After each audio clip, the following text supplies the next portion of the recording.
Very good evening दोस्तों।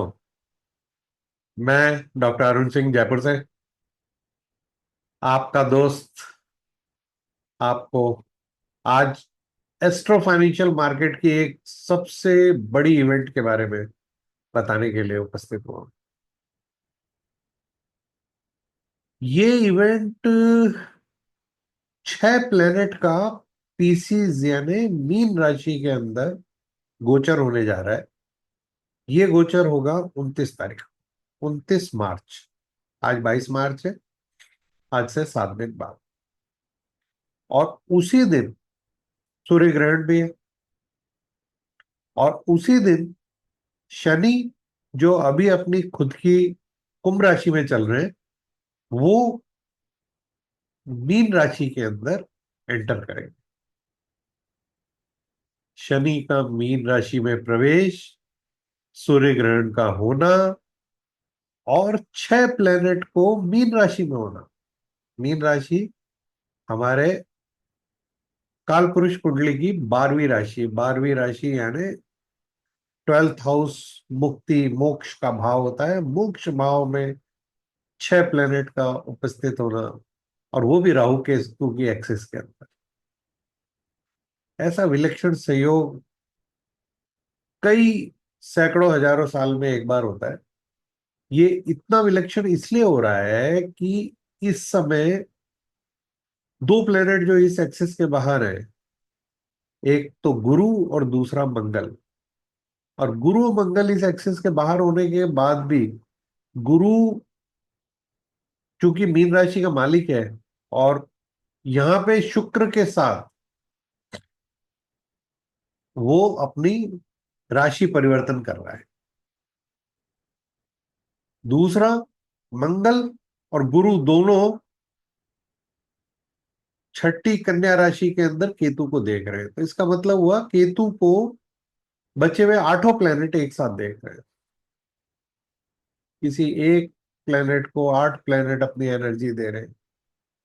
Conjunction जिन लोगों को नहीं पता है, उन लोगों के लिए मैं बताना चाहूंगा कि एक ही राशि, एक ही भाव में जब एक से अधिक प्लेनेट एक साथ उपस्थित होते हैं, उसको कंजंक्शन कहा जाता है। आप इसको ऐसे समझ लीजिए कि एक कमरे के अंदर दो प्लेनेट को एक साथ बैठा दो तो वो दोनों कंजंक्ट कर रहे हैं। कंजंक्ट एक दूसरे के साथ कुछ ना कुछ तो इंटरेक्शन करेंगे। अगर उसी कमरे में 6 प्लेनेट एक साथ बैठा दोगे तो वो 6 मिलके एक दूसरे के साथ में क्या करेंगे? बहुत ही विचित्र स्थिति है। और इस विचित्र स्थिति के कारण पूरे विश्व के एस्ट्रोलॉजी, मुंडेन एस्ट्रोलॉजी, और जो भी फाइनेंशियल मार्केट के एस्ट्रोलॉजी को जानने समझने वाले हैं, उनके अंदर रोज एक नया वीडियो, रोज एक नई नॉलेज आ रही है। और चारों तरफ भय का वातावरण बना हुआ है, जैसे पता नहीं क्या होने वाला है। और उसके जो हो रहा है, उसके कारण शेयर बाजार के ऊपर बहुत उतार चढ़ाव आएंगे। इसमें कोई डिस्प्यूट नहीं। होगा क्या इस ट्रांजिट के अंदर, इसको अपन आज इस वीडियो के अंदर बहुत ध्यान से और बहुत अच्छे से समझने की कोशिश करेंगे। स्पेशली भारतवर्ष के साथ क्या होने वाला है। हम भारत में रह रहे हैं। भारत हमारा मातृभूमि है। और भारत के ऊपर इस ट्रांजिट का इतना गहरा प्रभाव पड़ेगा, उसको अभी अपन नेक्स्ट कुछ मिनटों में देखेंगे। जिन लोगों ने मेरा ये channel technical talk with doctor Singh को अभी तक लाइक, सब्सक्राइब एंड शेयर नहीं किया है, उनसे मेरी पुनः विनती है कि वो इसको लाइक, सब्सक्राइब एंड शेयर करें, ताकि मुझे इस तरह के वीडियो बनाने के लिए इंसेंटिव मिलता रहे। आइए, welcome to the channel technical talk with doctor Singh. इसमें हम आपको astrology, technical analysis and trading skills के बारे में बताते हैं, पढ़ाते हैं, और लोगों की नॉलेज इंप्रूव करने की कोशिश करते हैं, क्योंकि नॉलेज ही वेल्थ है। क्योंकि जुपिटर नॉलेज का कारक है, और जुपिटर ही एस्ट्रोलॉजी के अंदर वेल्थ का सबसे बड़ा कारक माना जाता है। Welcome to the comprehensive analysis of the astrological transit affecting India's birth chart. India का बर्थ क्या हुआ? बहुत इंटरेस्टिंग स्टोरी है। 15 अगस्त 1947 को भारत ने के अंदर आजाद हुआ, और पाकिस्तान हमसे एक दिन पहले 14 अगस्त को आजाद हुआ। ऐसा क्यों हुआ, इसको भी अपन देखते हैं। पीसीस जो कि 12th राशि है, जो भारत की जन्म कुंडली का 11th हाउस है। 11th हाउस को हाउस ऑफ गेन, प्रॉफिट माना जाता है, और इसमें ये सारे मूवमेंट हो रहे हैं। तो इस सारे मूवमेंट और इस 6 प्लैनेट के घटने से क्या भारत की geopolitical positions, economic growth, cultural heritage और शेयर बाजार पे पॉजिटिव या नेगेटिव क्या इफेक्ट पड़ेगा, ये अभी अपन देखने वाले हैं। इस प्रेजेंटेशन के अंदर हमने सैटर्न का चेंज, क्योंकि सैटर्न 2.5 साल बाद अपनी राशि बदलता है। जुपिटर जो इस मई को अपनी राशि बदलेगा, 15 मई को, और उसके बाद ये एक्सेलरेटेड मोशन के अंदर अतिचारी स्पीड पे रहेगा, 6 महीने में पूरी मिथुन राशि को पार कर जाएगा। और राहु और केतु 18 मई को अपना स्थान परिवर्तन कर रहे हैं, जो कि इस समय राहु जो मीन राशि में चल रहा है वो कुंभ में आ जाएगा, और केतु जो इस समय कन्या राशि में है, वो सिंह राशि के अंदर पहुंच जाएंगे। इन ट्रांजिट्स के कारण एक यूनिक पैटर्न बन रहा है, और इंडिया के फ्यूचर को मल्टीपल डायमेंशंस के अंदर अफेक्ट कर रहा है। Let's go to the India's kundli. इससे पहले मैं आपको ये बताना चाहूंगा कि ये एक बड़ा इंटरेस्टिंग सा भारत का नक्शा मैंने लगा रखा है। ये नक्शे के अंदर माँ दुर्गा के 51 शक्तिपीठों का स्थान बताए गए हैं, जो कि यूनाइटेड इंडिया के अंदर थे। इनमें से बहुत सारे शक्तिपीठ बांग्लादेश के अंदर, कुछ पाकिस्तान के अंदर, कुछ अभी थोड़े दिन बाद बलूचिस्तान में भी एक हिंगलाज माता का आपको मिल जाएगा। तिब्बत जो कि इस समय चीन के पास है, वहां भी एक शक्तिपीठ है। तो ये शक्तिपीठ एक धीरे धीरे करके ये शक्तिपीठ जागृत हो रहे हैं। भारत की रेनेसेंस का टाइम चल रहा है। माँ भवानी धीरे धीरे अपनी शक्ति का प्रदर्शन कर रही है, और ये सारी चीजें इस एस्ट्रोलॉजिकल ट्रांजिट से एक्सप्लेन करने की कोशिश करते हैं। ये भारत के स्वतंत्र भारत की कुंडली है। स्वतंत्र भारत की कुंडली के अंदर बहुत ही यूनिक पोजीशन है। यूनिक पोजीशन इसलिए है कि हमने वृष लग्न में हमने कुंडली को रात के 12 AM पे न्यू दिल्ली, अगस्त 15 1947। आप लोगों को जान के आश्चर्य होगा कि भारत जो कि वर्ल्ड की सबसे पुरानी सिविलाइजेशन थी, इस कंट्री का जब बर्थ हुआ तो उस समय भी जन्म कुंडली को देखा गया। लॉर्ड माउंटबेटन ने इंडिया पाकिस्तान को कहा या तो 14 तारीख चुन लीजिए या 15 तारीख को अपनी इंडिपेंडेंस के लिए। पाकिस्तान ने 14 तारीख चूज की। वहीं इंडिया के अंदर डॉक्टर राजेंद्र प्रसाद, जो कि एस्ट्रोलॉजी के बहुत फर्म बिलीवर थे, उन्होंने पंडित सूर्य नारायण व्यास, जो कि उज्जैन के एक बहुत बड़े एस्ट्रोलॉजर थे, उनको ये जिम्मेदारी दी कि एक अच्छा मुहूर्त निकाला जाए भारत के लिए। उन्होंने रात के 12 बजे का मुहूर्त निकाला, जिसके अंदर वृष लग्न के अंदर, और जो चंद्रमा इस समय कर्क राशि में था, वृष लग्न और कर्क राशि का संयोजन, और मुख्य नक्षत्र जो कि अपने आप में सबसे ऑस्पिशियस नक्षत्र माना जाता है, उसमें भारत का बर्थ कराया गया। तो इस तरीके के कारण भारत का ग्रोथ दिन प्रतिदिन बढ़ती गई। असेंडेंट लग्न चंद्र राशि से कर्क है, और वैसे वृषभ है। सन साइन चंद्रमा और सूरज दोनों कर्क राशि के अंदर है, और नक्षत्र मुख्य नक्षत्र के अंदर भारत का जन्म हुआ, और रूलिंग प्लेनेट जो है वो भी चंद्रमा है। चंद्रमा का कई जगह आने के कारण भारत क्या है, एक इमोशनल कंट्री है। भारत के अंदर इमोशनल अप डाउन बहुत जल्दी जल्दी होते हैं। आपने भारत का पूरा जो सिस्टम देखोगे, उसको देख के आपको लगेगा यार ये इस कंट्री ने किस तरह अजीब तरीके का ये कंट्री बना है। यहाँ पे हर छोटी सी चीज को इमोशन से जोड़ के और हमने कई हजारों साल तक देश के अंदर बहुत सारे लोगों को आने दिया, और उनके कारण जो नुकसान हुआ उसके बावजूद भी उनके डिसेंडेंट आज भी हमारे देश में। और इन सब समस्याओं से निपटते हुए आज भारत प्रोग्रेस कर रहा है, क्योंकि भारत का बर्थ जिस नक्षत्र में हुआ है वो बहुत ऑस्पिशियस नक्षत्र है। ये जो 12वां भाव दिख रहा है आपको दोस्तों, ये 12वां भाव लाभ का भाव है। इस भाव के अंदर 6 प्लेनेट इकट्ठे हो जाएंगे। ये एक अपने आप में अद्भुत घटना है। जब रावण ने अपने बेटे मेघनाथ का जन्म कराया था, तो वो इतना पावरफुल था कि उसने अपने सारे प्लैनेट्स को ऑर्डर दिया कि यार तुम सबके सब आके इस 11th हाउस में बैठ जाओ। और उससे उसने अपने बेटे के लिए अमरता का एक योग बनाया कि उसके बेटे की मृत्यु कभी नहीं होगी। शनि भगवान महाराज ने अपनी एक टांग 12th हाउस में डाल दी। जो शनि भगवान की अपनी एक टांग जब 12th हाउस में थी, और जब बर्थ हुआ उस समय शनि की 12वें भाव की के अंदर प्रेजेंस होने के कारण उसकी जीवन में एक मृत्यु का योग आ गया। और ये बात जैसे ही रावण को पता लगी, तो उसने शनि भगवान के पैर पे वार किया और उनके पैर में लंगड़ाहट आ गई। इसलिए शनि लंगड़ा के चलते हैं, और उसके बाद उनके उस टूटे हुए पैर के ऊपर ही हम सब लोग आज भी शनि मंदिरों में जाके तेल चढ़ाते हैं, ताकि उनके दर्द से उनको राहत मिल सके। ये 6 प्लेनेट यहाँ पे आ जाएंगे। 6 प्लेनेट के यहाँ आने के बाद में लगन के अंदर यहाँ पे जुपिटर मौजूद है गोचर कुंडली के अंदर। और अभी करंटली मिथुन राशि के अंदर मंगल मौजूद है गोचर कुंडली के अंदर। मंगल यहाँ से एक दो तीन चौथी दृष्टि से छठी कन्या राशि के अंदर केतु को देख रहा है।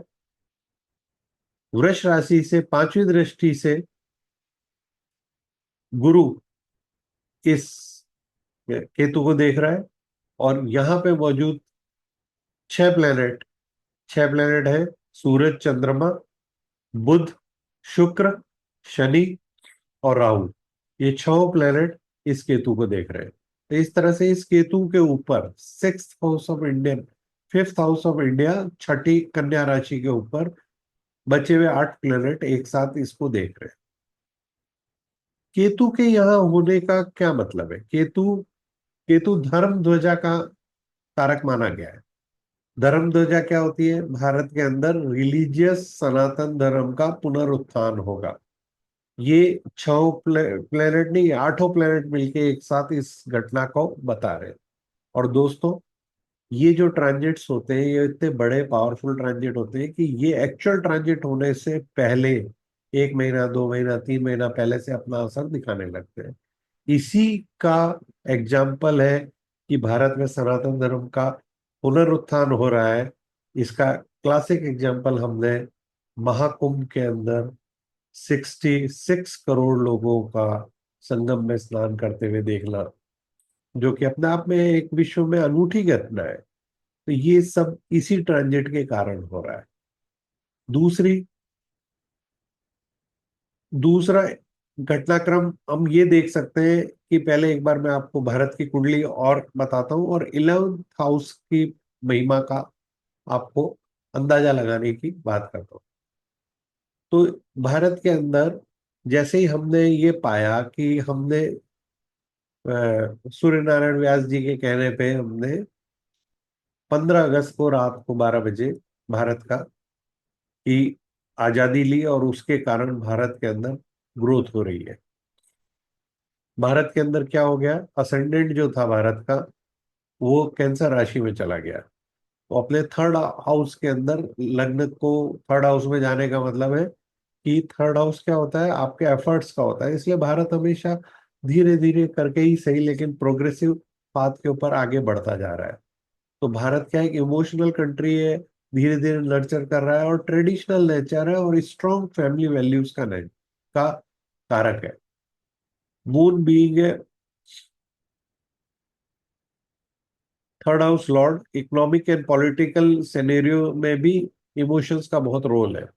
राहु कहाँ है? टॉरस के अंदर है। और केतु कहाँ है? स्कॉर्पियो में, एक और सेवंथ में है। तो फर्स्ट एंड सेवंथ हाउस के अंदर शेडो प्लेनेट है। इसके कारण हम हमेशा, भारत की एम्बिशंस हमेशा इनोवेटिव रहती है और कॉन्स्टेंटली इवॉल्विंग है। और हमने इस चक्कर में मॉडर्नाइजेशन किया, चूंकि केतु हमारे लगन और हमारे मस्तिष्क पे, सॉरी, राहु हमारे लगन और मस्तिष्क पे बैठा है। और राहु इंटरनेट और टेक्नोलॉजी का कारक है। तो इसलिए भारत का टेक्नोलॉजी और सॉफ्टवेयर के ऊपर बहुत बड़ा नाम है। और उसके कारण हमने बहुत अपनी प्रोग्रेसिव प्रोग्रेसिव सोच पूरे विश्व के सामने रखी है। केतु सेवंथ हाउस में क्या कर रहा है? हमें केतु, सातवां हाउस किसका होता है? सातवां हाउस जन्म कुंडली में आपकी वाइफ का होता है, आपके पार्टनर्स का होता है। तो इसके कारण सेवंथ हाउस में केतु है, इसलिए हमें फॉरेन रिलेशनशिप और डिप्लोमेटिक टाइज के अंदर हमेशा कंफ्लिक्ट रहा। और हम हमारे प्लस माइनस पोजिशंस हमेशा अपने पार्टनर्स के साथ रही है। मार्स सेकंड हाउस में, सेकंड हाउस इंडिकेट क्या करता है? नॉर्थ वेस्ट बॉर्डर को इंडिकेट करता है, और कश्मीर का पार्ट इसके अंदर आता है। इसलिए हमेशा वहां पे मिलिट्री प्रॉब्लम्स जगह जगह से बनी रहती है, और वॉर्स हमेशा इसी जोन के अंदर होती है। ये इसी लग्न की प्रॉब्लम हो रही है।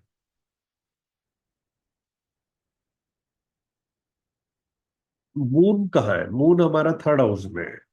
Most special and rare yog of the birth chart of independent India है थर्ड हाउस ऑफ हॉरोस्कोप में। Suraj, moon, Saturn, Mercury and Venus. कितने हाउस, कितने प्लेनेट है यहाँ पे?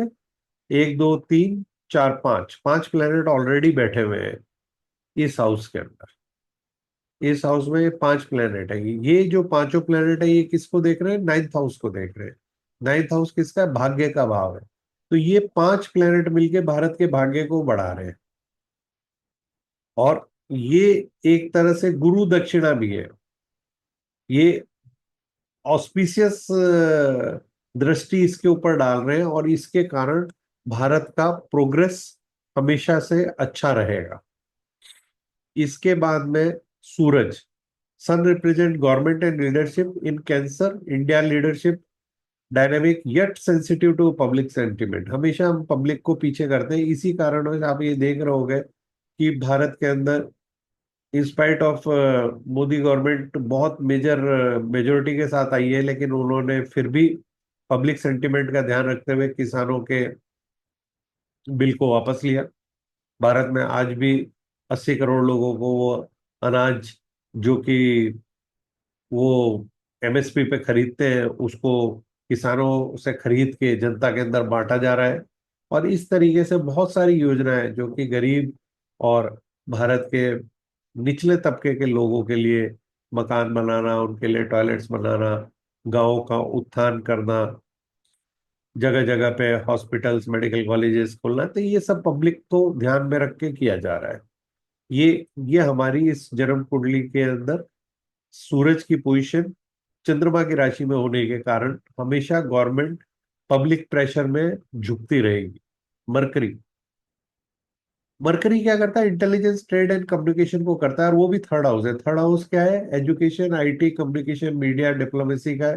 तो मरकरी की प्रेजेंस के कारण भारत इन सब पॉलिटिकल डिबाकल्स के बावजूद भी भारत की एक अपनी स्टैंडिंग धीरे धीरे करके बन गई है। और उसके कारण है कैंसर के इस राशि में सैटर्न भी है। सैटर्न क्या करता है? हमेशा डिसिप्लिन करता है, हार्डशिप करता है। और शनि, सूरज और चंद्रमा दोनों का शत्रु है। दोनों के साथ में उसका पिता से उसका बैर है। सूरज उनके पिता है, तो उनके कारण वो उनसे बैर रखता है। और वो उनके कारण, उसके बाप बेटे दोनों एक ही हाउस के अंदर होने के कारण, आम जनता राजा से कभी खुश नहीं रहती है। भारत के एक बहुत बड़ा इम्पोर्टेंट पॉलिटिकल एस्पेक्ट देखोगे, तो चाहे कोई भी राजा रहा हो, उसके खिलाफ जनता यूजुअली, उसका ट्रेंड उसके अगेंस्ट ही हमेशा रहता है। इसका क्लासिकल एग्जाम्पल भारत के अंदर इंदिरा गांधी का सत्ता से बुरी तरह हारना, नरेंद्र मोदी का 2 बार जीतने के बाद इस बार उनको जितनी मनवांछित सीटें चानी पानी आनी जानी चाहिए थी वो उनको नहीं आई है। तो इस तरह के सिचुएशंस जो हो रही हैं वो भारत की जन्म कुंडली को देख के हम एक्सप्लेन कर सकते हैं। वीनस इन कैंसर भारत की कल्चरल हेरिटेज को, आर्टिस्टिक हेरिटेज को, भारत का global tourism hub, religious tourism, dance, music, fashion, इन सबको बढ़ावा देता है। जुपिटर लिब्रा के अंदर, सिक्स हाउस के अंदर है। सिक्स हाउस का जुपिटर क्या करता है? विजडम और एक्सपेंशन बताता है, बाय हमेशा लीगल मीन एंड डिप्लोमेसी। इसके कारण भारत के अंदर हमेशा इंप्रूवमेंट रहता है। उसके बाद हम भारत की दशाओं को देखते हैं।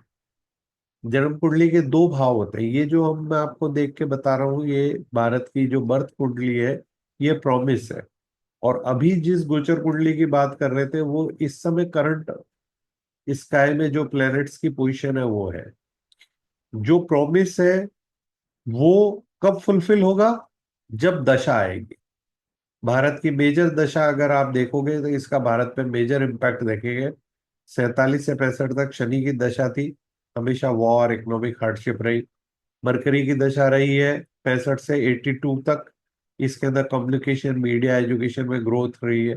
82 से 89 केतु रहा, पॉलिटिकल इंस्टेबिलिटी रही है। वीनस की दशा 89 से 2009 तक रही, इकोनॉमिक लिबरलाइजेशन का फेज रहा। सूरज रहा 2009 से 2015 तक, इसमें टेक्नोलॉजिकल एडवांसमेंट रहा, गवर्नमेंट स्ट्रांगली प्ले करती रही। फिर इसके बाद चंद्रमा की दशा 2015 से 2025 तक रही है। और ये पीरियड भारत के लिए ग्लोबल पावर पर तक पहुंचाने का रहा, पब्लिक वेलफेयर की मैसिव स्कीम्स रही, और emotion driven politics by Shri Narendra Modi, और cultural resurgence across India, across world, ये इस चंद्रमा की महादशा के अंदर हमारे साथ रहा। 2025 के अंदर ये दशा खत्म होके हम मंगल की महादशा के अंदर आएंगे। ये बहुत ही इंटरेस्टिंग सा फेज होने वाला है।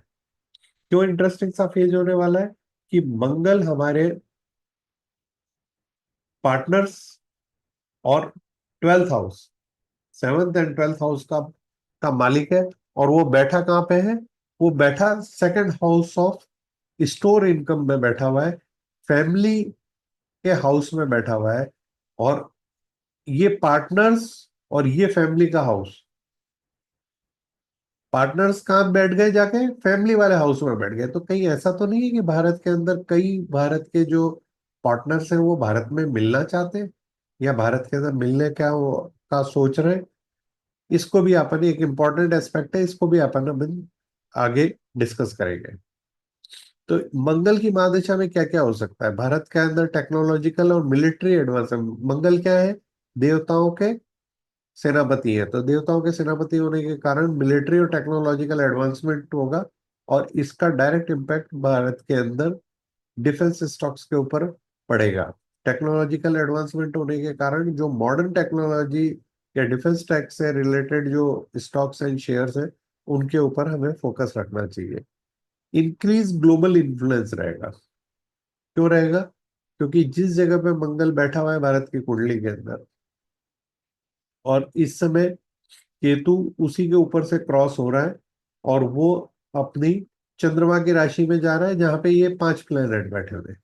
तो इसका मतलब मंगल इन सबको अफेक्ट करेगा।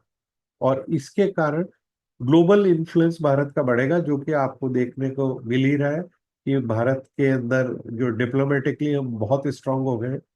नरेंद्र मोदी राष्ट्रपति पुतिन से भी बात कर सकते हैं, यूक्रेन के राष्ट्रपति जेलेंस्की से भी बात कर सकते हैं, उधर अमेरिका के राष्ट्रपति ट्रंप से भी बात कर सकते हैं। इधर हम एक फोन के ऊपर इसराइल से भी बात कर सकते हैं, उसी दूसरे फोन के ऊपर हम ईरान से भी बात कर सकते हैं। हम मिडिल ईस्ट के अंदर, in spite of being a Hindu हृदय सम्राट, भारत ने मिडिल ईस्ट के समस्त इस्लामिक कंट्रियों के साथ बहुत अच्छे रिलेशंस बनाए हैं। और उनके प्रीमियर्स के साथ में वो किसी भी समय डिप्लोमेटिक टॉक की जा सकती है। तो इस तरीके से इकोनॉमिक ग्रोथ और इंफ्रास्ट्रक्चर डेवलपमेंट, मंगल क्या है? सड़क का कारक है, रोड्स का, जमीन का कारक है। तो ये जमीन और इंफ्रास्ट्रक्चर, के रिलेटेड स्टॉक्स के ऊपर भी आप हम फोकस कर सकते हैं। तो जमीन का मतलब हो गया रियल्टी, और इंफ्रास्ट्रक्चर स्टॉक्स वो हो गए जो कि रोड इंफ्रास्ट्रक्चर या किसी भी किस्म के इंफ्रास्ट्रक्चर को बढ़ावा दे रहे हैं। तो रियल्टी के दाम आप देख ही रहे हो कि इन दिनों किस स्पीड पे बढ़ रहे हैं। मंगल के कारण इंटरनेशनल रिलेशंस में टेंशन और वॉर लाइक सिचुएशन होने की भी संभावना 2025 से ऑनवर्ड रहेगी। और ये जो 7 साल का पीरियड है 2025 के बाद, ये 2032 तक रहेगा। ये बहुत इंपॉर्टेंट पीरियड है भारत के लिए। 2025 से 2032, इस पीरियड के अंदर भारत को के अंदर कई विशेष चेंजेस होंगे, और इसको हमें ध्यान रखना है। और इसके कारण हमारे शेयर बाजार, हमारे इन्वेस्टमेंट और हमारे जो भी चीज फ्यूचर के हिसाब से हम प्लान करेंगे तो उसको बड़े क्लोजली मॉनिटर करें। 15 अगस्त की कुंडली आपको मैंने बताई दी, पूरी तरह एक्सप्लेन कर दी। इसके अंदर क्या है, फाउंडेशनल एलिमेंट्स क्या है इसके अंदर। एक बहुत अच्छे नक्षत्र के अंदर भारत का जन्म हुआ है, मुख्य नक्षत्र के अंदर, और चंद्रमा की राशि के अंदर है। स्थिर लग्न के अंदर हमने वृष के अंदर अ, भारत का बर्थ कराया है, और इसके कारण हम हमेशा प्रोग्रेस करते रहेंगे। और करंट जो ट्रांजिट जिसको अपन डिस्कस कर रहे हैं वो भारत के 11th हाउस के अंदर 6 प्लैनेट है, जो भारत के लिए एक्सट्रीमली बेनिफिशियल है। 11th हाउस क्या कर रहा है, gain aspiration and social network को बताता है। और 5th हाउस किसको करता है, क्रिएटिविटी, एजुकेशन एंड धर्म, रिलीजियस ड्यूटी को। तो ये सारे प्लेनेट क्या कर रहे हैं, एजुकेशन को बढ़ावा मिलेगा, धर्म रिलीजियस टूरिज्म को बढ़ावा मिल रहा है, और सनातन धर्म का पुनरुत्थान हो रहा है। इसके साथ में हमको क्या, किस किस स्टॉक्स को फोकस करना चाहिए, हमें हॉस्पिटलिटी, होटल इंडस्ट्रीज को फोकस करना चाहिए, क्योंकि मैसिव रिलीजियस टूरिज्म को बढ़ावा मिलेगा, और उसके कारण जो ऑर्गेनाइज होटल सेक्टर है उसमें बहुत अच्छी ग्रोथ देखने को मिलेगी।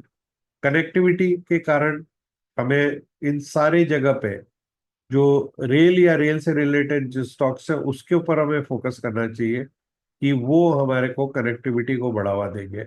जो बड़े ट्रांसपोर्टेशन, रोड और इंफ्रास्ट्रक्चर बनाने वाली कंपनियां हैं उनको हमें फोकस करना चाहिए, कि वो हमें इसके अंदर बढ़ावा देगी। टेक्नोलॉजी और एजुकेशन को ध्यान में रख के उसके रिलेटेड जो कंपनियां हैं उनके ऊपर हमें फोकस करना चाहिए, क्योंकि 5th हाउस को 8 प्लेनेट एक साथ देख रहे हैं भारत।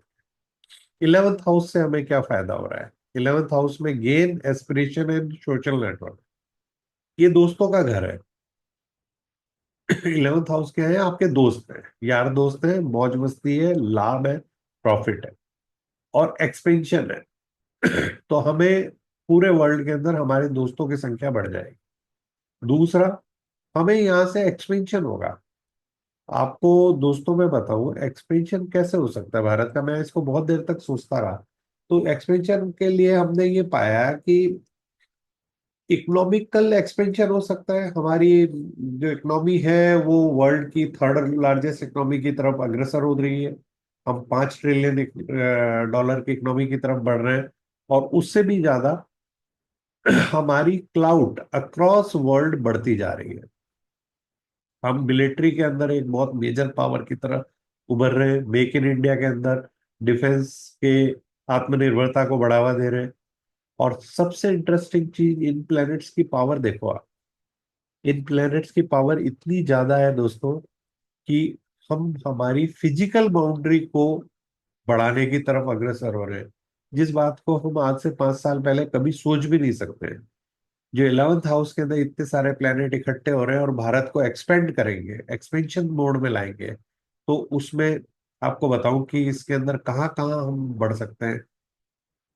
बर्मा का एक हिस्सा है जो भारत के अंदर मिलना चाहता है, हम यहाँ से हमारी बाउंड्री को बढ़ा सकते हैं।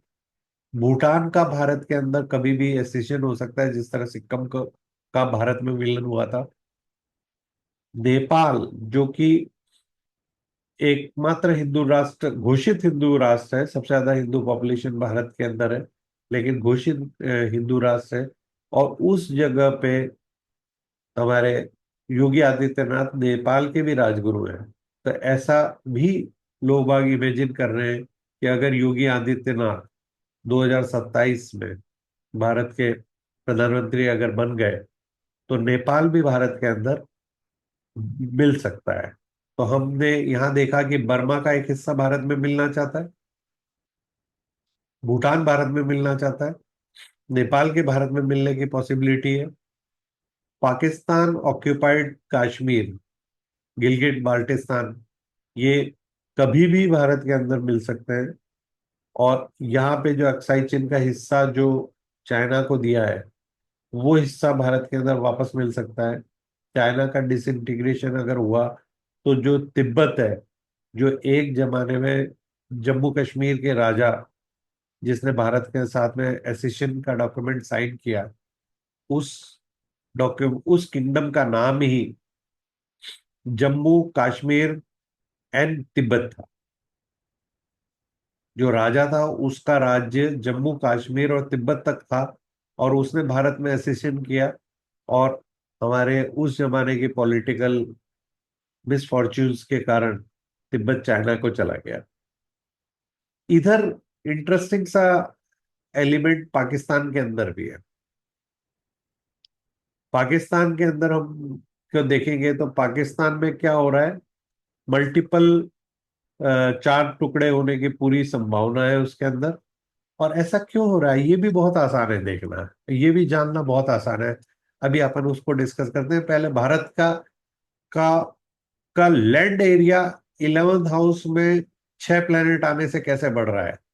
मैंने यहाँ बर्मा से शुरू किया, फिर भूटान गया, फिर नेपाल की तरफ बढ़ा हुआ गया, फिर कश्मीर, और यहाँ से अपन तिब्बत तक, अपन लद्दाख तिब्बत तक अपनी प्रोग्रेस कर रहे हैं। गिलगिट बाल्टिस्तान और पीओके भारत के अंदर वापस मिलने की तरफ अग्रसर हो रहा है।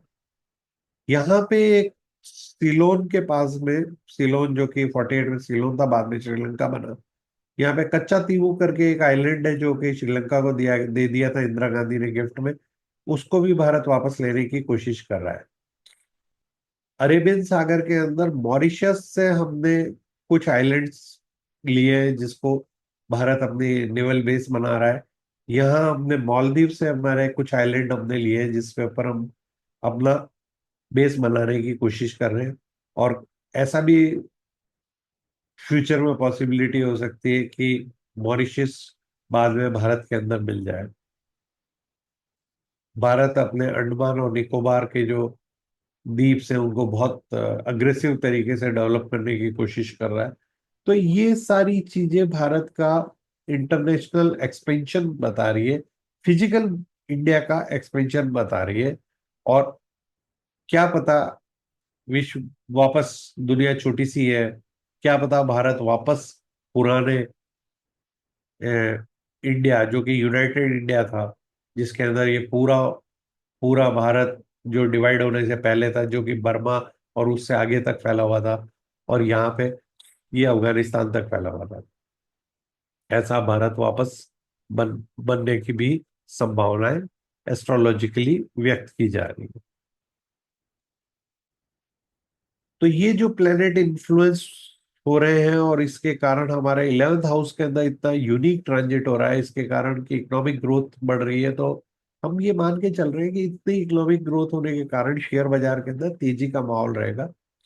फॉर ए टाइमिंग हो सकता है कि बाजार 1001 पॉइंट का करेक्शन एक बार वापस दे दे, लेकिन ओवरऑल बाजार एक बार तेजी का माहौल रहेगा। और मेरा प्रिडिक्शन यह है कि निफ्टी एक बार 30,000 के अंक को पार करेगी। ये एस्ट्रो और प्लस टेक्निकल प्रिडिक्शन है। ये जो 27,500 का जो टेक्निकल प्रिडिक्शन है, ये मैंने तब दिया था जब निफ्टी ने पहली बार 18,800 का लेवल पार किया था। 18,800 के लेवल को पार करते ही हमें अगला जो टारगेट था वो 27,500 से 29,500 का मिला। लेकिन इस जगह से रिवर्सल होने की संभावना कम लग रही है। तो मुझे ऐसा लगता है कि एक बार 30,000 और 31-32,000 तक बाजार को ले जा सकते हैं।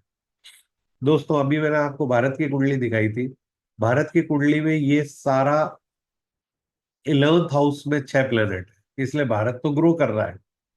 साइमल्टेनियसली पाकिस्तान के 12वें हाउस के अंदर ये 6 प्लेनेट है।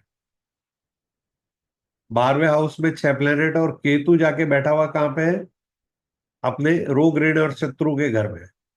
और वहां पे ये सारे प्लेनेट मिलके किसको देख रहे हैं? उसके रोग, ऋण और शत्रु तीनों को बढ़ावा दे रहे हैं। भारत से ज्यादा ये कुंडली को देखने में मुझे मजा आ रहा है। क्यों आ रहा है? क्योंकि ये प्लेनेट्स की पावर है। पाकिस्तान ऑलमोस्ट बैंकरप्ट होने के कगार पे है, ऋण के बोझ के अंदर डूबा हुआ है। शत्रु, उसके इंटरनल शत्रु ही उसके ऊपर इतने ज्यादा है कि भारत को तो अभी कुछ करने की जरूरत ही नहीं पड़ रही है। बलूचिस्तान ऑलमोस्ट वर्ज ऑफ आजादी, आजाद होने के कगार के ऊपर खड़ा हुआ है। इधर जो ये ट्राइबल एरिया है, जिसको बॉर्डर का एरिया माना जाता है, जो अफगानिस्तान से कनेक्टेड है, उस एरिया के अंदर पाकिस्तान के आर्मी का कोई ये नहीं, ये तालिबान द्वारा कंट्रोल किया जा रहा है। उसके बाद जो खैबर पख्तूनख्वा है, उस खैबर पख्तूनख्वा को भी अफगानिस्तान इनसे छीनने के लिए तैयार है। इधर जो आजाद कश्मीर, तो एक बहुत पतली सी एक बेल्ट है, छोटी सी, ये जो ऑरेंज कलर की आपको दिख रही है, पर्पल कलर वाली। इस पर्पल कलर की बेल्ट को तो भारत कभी भी अपने अंदर असिन कर सकता है। गिलगित बाल्टिस्तान को भारत लेने की पूरी पूरी संभावना है, जो कि क्योंकि भारत के आजकल अफगानिस्तान से भी बहुत अच्छे संबंध है। पाकिस्तान तो यही कहता रहा है कि अफगानिस्तान को भारत की खुफिया एजेंसीज बढ़ावा दे रही है हमारे ऊपर हमला करने के लिए, और हमारे खैबर पख्तूनख्वा और इस नॉर्थ ईस्ट, नॉर्थ फ्रंटल जो ट्राइबल एरिया है, उसको हमसे अलग करने के लिए। तो पाकिस्तान के 4 बड़े टुकड़े अपने को सामने दिख रहे हैं: सिंध, पंजाब, बलूचिस्तान और खैबर पख्तूनख्वा, और नॉर्थ वेस्ट फ्रंटियर प्रोविंस। ये सारे इससे अलग अलग होने की कगार के ऊपर है। ऐसा क्यों हो रहा है? क्योंकि जो 12th हाउस है, वो हाउस ऑफ लॉस है। 11th house house of gain है, 12th house house of loss है। हाउस ऑफ लॉस के अंदर 6 प्लैनेट बैठे हुए हैं, और हाउस ऑफ लॉस के अंदर सूर्य ग्रहण हो रहा है। गवर्नमेंट ऑलमोस्ट लॉस में खत्म हो सकती है। तो ये सब इवेंट अनफोल्ड हो रही है, जो हमें दिख रही है। इकोनॉमिकली ऑलमोस्ट बैंकरप्ट है पाकिस्तान, और इसके चलते यहाँ के हालात बड़े सर्द नजर आ रहे हैं। तो भारत और पाकिस्तान दोनों की कुंडली को देखने से अपने को क्लियर कट पता लग रहा है कि ये जो इवेंट एस्ट्रोलॉजिकली होने वाली है, वो इवेंट अपना असर ऑलरेडी दिखा रही है। भारत एक्सपेंशन मोड में जा रहा है, पाकिस्तान डिस्ट्रक्शन मोड में जा रहा है। क्यों जा रहा है? क्योंकि भारत के लाभ भाव में ये सारा घटनाक्रम हो रहा है, और पाकिस्तान के हानि के भाव में 12th house, house of loss, house of moksha, house of liberation, इन सब हाउस के अंदर हो रहा है। तो वो वहां से लिबरेट हो रहे हैं सब लोग। तो वहां से लिबरेट हो रहे हैं। तो अभी दोस्तों, इस घटनाक्रम के बाद कहीं अगले महीने हमें ये ना सुनने को मिले कि पाकिस्तान के 4 टुकड़े हो गए। स्टॉक मार्केट एस्ट्रोलॉजी, बहुत सारे लोग नॉर्मल एस्ट्रोलॉजी को ही नहीं मानते, स्टॉक मार्केट एस्ट्रोलॉजी को मानना तो बहुत दूर की बात है। लेकिन फिर भी मैं उनको बताता हूँ कि दुनिया के जो सबसे बड़े ट्रेडर्स थे, चाहे जेपी मॉर्गन हो, चाहे WD गैन हो, इन सब ने एस्ट्रोलॉजी को माना, और एस्ट्रोलॉजी को मानने के बाद में उससे बहुत पैसा कमाया। जेपी मॉर्गन का एक बहुत फेमस कोट है कि millionaires don't believe in astrology, billionaires do. ये जो 29 मार्च का सोलर एक्लिप्स है, ये Europe, north of Asia, north west Africa के अंदर दिख रहा है। भारत के अंदर इसका दिखेगा तो नहीं, लेकिन फर्क तो पड़ेगा ही इसका। और इस जोन के अंदर north west Africa, north of Asia, Europe, तो ये सारे कंफ्लिक्ट जोन है करंटली। इन सब के कारण यहाँ पे बहुत सारी चीजें आमूलचूल परिवर्तन के तरफ देख रहे हैं। इसके बाद सितंबर महीने में एक बार फिर 7 से 8 सितंबर को लूनर एक्लिप्स है, और 21 सितंबर को सोलर एक्लिप्स है। बहुत शॉर्ट ड्यूरेशन के अंदर, 15 दिन के गैप के अंदर क्योंकि लूनर एक्लिप्स पूर्णिमा को होता है और सोलर एक्लिप्स अमावस्या को होता है, तो 15 दिन का गैप इन दोनों में रहता है। एक बार फिर वापस ये घटनाक्रम सितंबर के महीने में देखने को मिलेगा। सिक्स प्लेनेट कंजंक्शन में क्या हो रहा है? सिक्स प्लेनेट कंजंक्शन के अंदर सूरज क्या कर रहा है? लीडरशिप रोल है, गवर्नमेंट को रिप्रेजेंट करता है और नेशनल आइडेंटिटी पे असर दिखाता है। ये 12th हाउस पीसीस के अंदर होगा, तो स्पिरिचुअल एलिमेंट ले आएगा भारत के गवर्नमेंट स्ट्रक्चर के अंदर। स्पिरिचुअल एलिमेंट हमें देखने को ऑलरेडी मिल रहा है कि जो हमारी गवर्नमेंट है वो रिलीजियम रिलीजियस टूरिज्म को और रिलीजियन को बढ़ावा दे रही है। मरकरी मरकरी क्या करता है? कम्युनिकेशन को, ट्रेड को और इंटेलेक्चुअल परस्यूट को बढ़ावा देता है। ये पोजीशन भारत के डिप्लोमेटिक कैपेबिलिटी और बिजनेस एक्यूम को बढ़ावा दे रही है। लेकिन मरकरी क्या होता है? मीन राशि के अंदर नीच का होता है। अभी वहां पे वीनस ऑलरेडी है, वीनस वहां पे उच्च का है, तो इसलिए एक नीच भंग राजयोग बन रहा है। और इसके कारण कम्युनिकेशन सेक्टर के अंदर अ, हमें तेजी नजर आ रही है। और इस तेजी का फायदा हमें तब तक उठाना है जब तक ये वीनस वहां पे मौजूद है। वीनस 30 तारीख को या 1 तारीख को अपनी राशि को बदल करके मेष राशि के अंदर चला जाएगा, और मेष राशि को में जाने के बाद में ये मरकरी नीच का हो जाएगा वापस। अभी तो नीच भंग राजयोग चल रहा है, तो इसके कारण इसको फायदा हो रहा है। और नेक्स्ट मंथ के शुरू में कम्युनिकेशन स्टॉक्स अप्रैल के फर्स्ट वीक के अंदर वापस डाउनफॉल की तरफ जाते हुए दिखेंगे। Venus Venus art, wealth, 12th house, मतलब मीन राशि के अंदर उच्च का वीनस है। बहुत दिन से वहां पे बैठा हुआ है और भारत को कल्चरल सॉफ्ट पावर बनाया है इसने, और भारत को ग्रो करा रहा है, और भारत के लिए लग्जरी ला रहा है। हम अभी हम कल परसों एक पढ़ रहे थे कि 1 करोड़ों रुपए का कुत्ता खरीदा है। हम हम ये देख रहे हैं कि मंगोलिया या बड़ी बड़ी जो 100-100 करोड़ रुपए की प्रॉपर्टीज है, उसके अंदर 24 घंटे 48 घंटे के अंदर सारे फ्लैट बिक रहे हैं। भारत लग्जरी मार्केट का बहुत बड़ा केंद्र बनता जा रहा है। और इस तरह की जो प्रॉस्पेरिटी हमारे देश के अंदर दिखने को मिल रही है, उसमें इस वीनस का बहुत बड़ा योगदान है। मून मून क्या करेगा? मीन क्या है? वाटर राशि है। मीन का सिंबल क्या है? दो मछलियां एक दूसरे के पीछे भागती रहेंगी, एक दूसरे को पकड़ नहीं पाएंगे, लेकिन रनिंग इन वाटर है। तो वाटर रिलेटेड इवेंट्स बढ़ेंगी। वाटर रिलेटेड इवेंट्स के अंदर अभी इस इवेंट के चलते ही इस मीन राशि के अंदर होने के कारण ही महाकुंभ हुआ। महाकुंभ में हुआ क्या है? सारी दुनिया ने जाके नदी के अंदर डुबकी तो लगाई है, जैसे ये मछलियां डुबकी लगा रही हैं।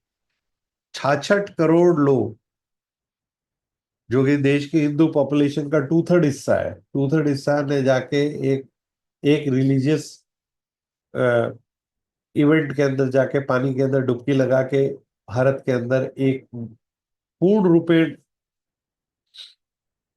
प्रॉस्पेरिटी, संगठनात्मक शक्ति का और एक होने का आभास कराया।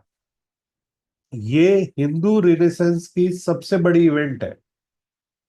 और इसको अपन पिछले 100 साल या 200 साल के इतिहास में उठा के देखेंगे तो ऐसी इवेंट आज तक कभी नहीं हुई।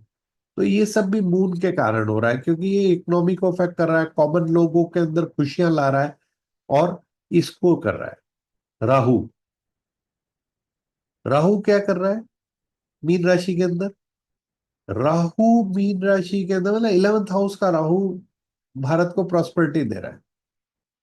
प्रॉस्पेरिटी किस कंटेस्ट में दे रहा है? इंटरनेट, इंटरनेट से रिलेटेड काम।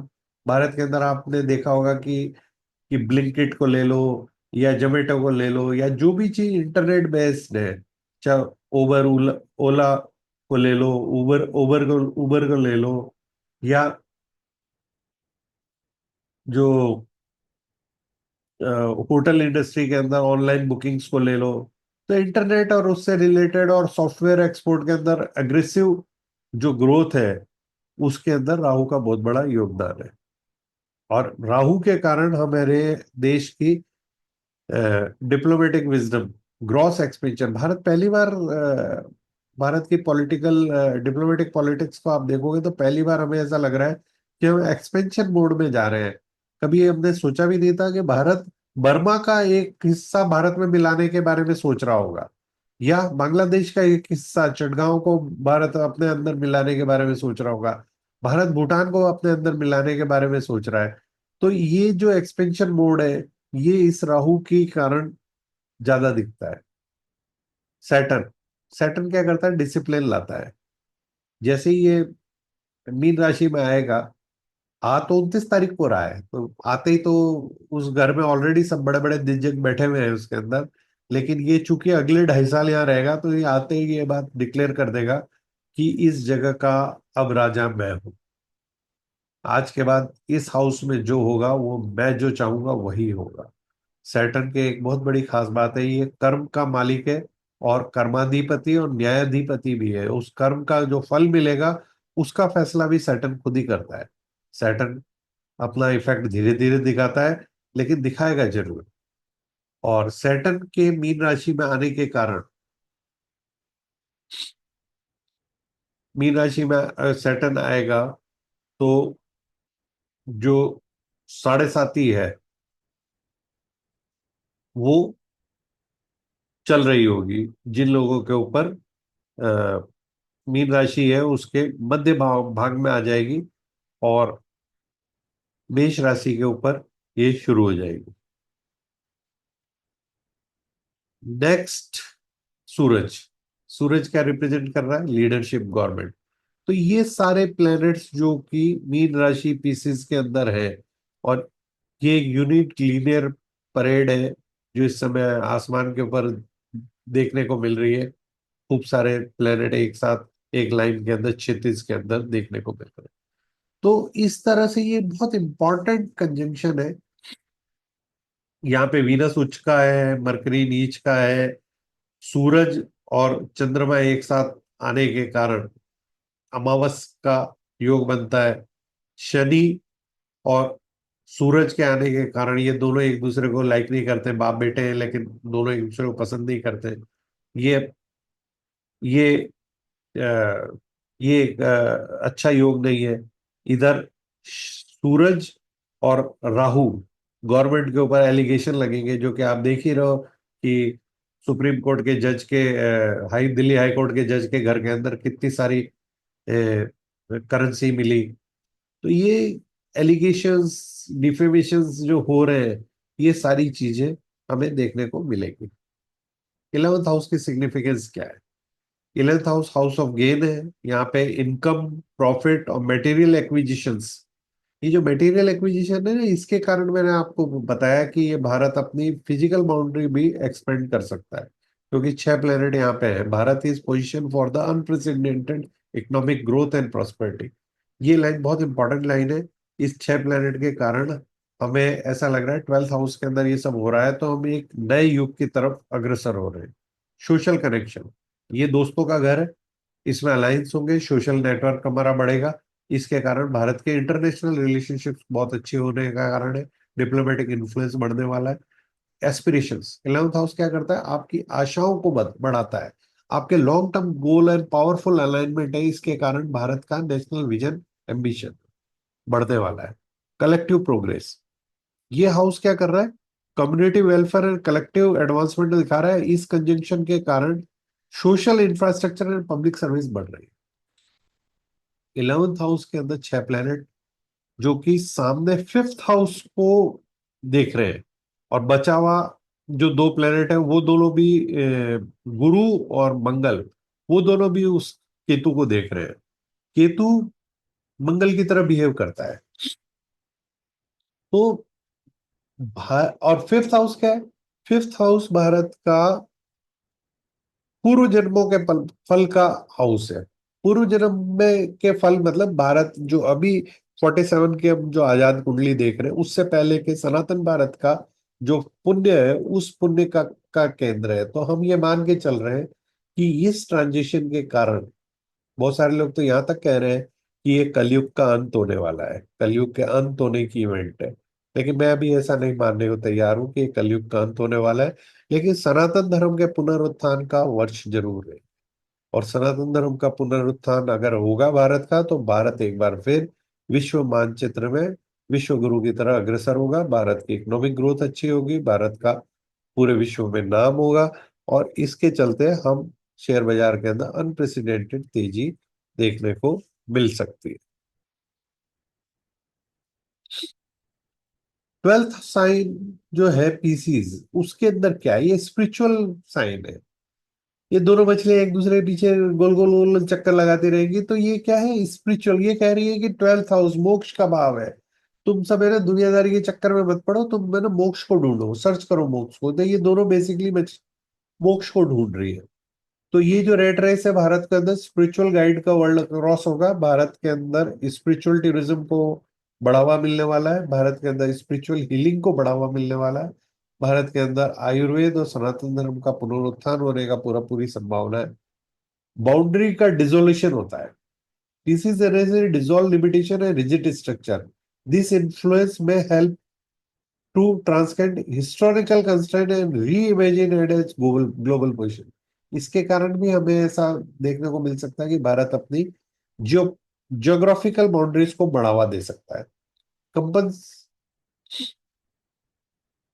कंपनसेट सर्विसेज को बढ़ावा देगा, सॉफ्ट पावर है और यूनिवर्सल कंपनशन है, और humanitarian initiative all across world को बढ़ावा देगा। दोस्तों एक इंपॉर्टेंट बात बताना भूल गया मैं आपको कि ये मीन राशि के अंदर जो 6 प्लेनेट एक साथ आ रहे हैं, तो इसके कारण ऑल अक्रॉस वर्ल्ड कोई वाटर रिलेटेड ट्रेजेडी हो सकती है। समुद्र के अंदर इतने सारे लोग एक साथ इकट्ठे होने का मतलब है कि सुनामी आ सकती है, कोई साइक्लोन आ सकता है, कोई बड़ी शिप ट्रेजेडी हो सकती है, कोई समुद्र में वॉर हो सकती है, कोई बड़े शिप्स एक दूसरे से एक्सीडेंट कर सकते हैं। तो ये सारी चीजें होने की संभावना है, मुंडेन एस्ट्रोलॉजी के हिसाब से करेंगे। इंट्यूटिव विजडम्स क्या है? पीसीज का मालिक कौन है? जुपिटर। जुपिटर किसका मालिक है? विजडम का मालिक है।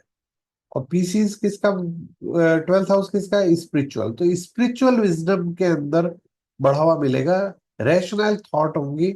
और उस एनर्जी भारत की एंशियंट विजडम एंड ट्रेडिशंस को मॉडर्न एप्लीकेशन में हम देखेंगे। ये लाइन मैंने आपको इतनी एम्फेसिस करके क्यों बताई? इस लाइन का मतलब ये हो रहा है कि हमारी जो एंशियंट विजडम है और ट्रेडिशन है, उसकी मॉडर्न एप्लीकेशन के अंदर बढ़ावा मिल रहा है। तो भारत में इस समय एक स्टेट का चीफ भारत की एक एंशियंट विजडम और ट्रेडिशनल परंपरा के अंदर वो एक मठ का योगी भी है। मैं श्री योगी आदित्यनाथ के बारे में बात कर रहा हूं, जो कि इस समय भारत के सबसे बड़े राज्य यूपी के एक सफल मुख्यमंत्री के रूप में है। एंशियंट विजडम, ट्रेडिशंस और उनकी मॉडर्न एप्लीकेशन, तो क्या ये हमें इंडिकेशन दे रहा है कि योगी आदित्यनाथ भारत के अगले प्रधानमंत्री होंगे? ऐसा हो सकता है। नरेंद्र मोदी जी की जो कुंडली, जन्म कुंडली है, उस कुंडली के अंदर 2027 में जब मंगल की दशा खत्म होगी, उनकी महादशा, और राहु की महादशा जब शुरू होगी, तो पूरी संभावना है कि नरेंद्र मोदी 2027 के इलेक्शन में राष्ट्रपति बन जाए और मिड टर्म के अंदर योगी जी भारत के प्रधानमंत्री बने। ये एस्ट्रो प्रिडिक्शन मैंने आज से करीब 10 साल पहले कर दिया था। आज आप लोगों को इसको बता रहा हूँ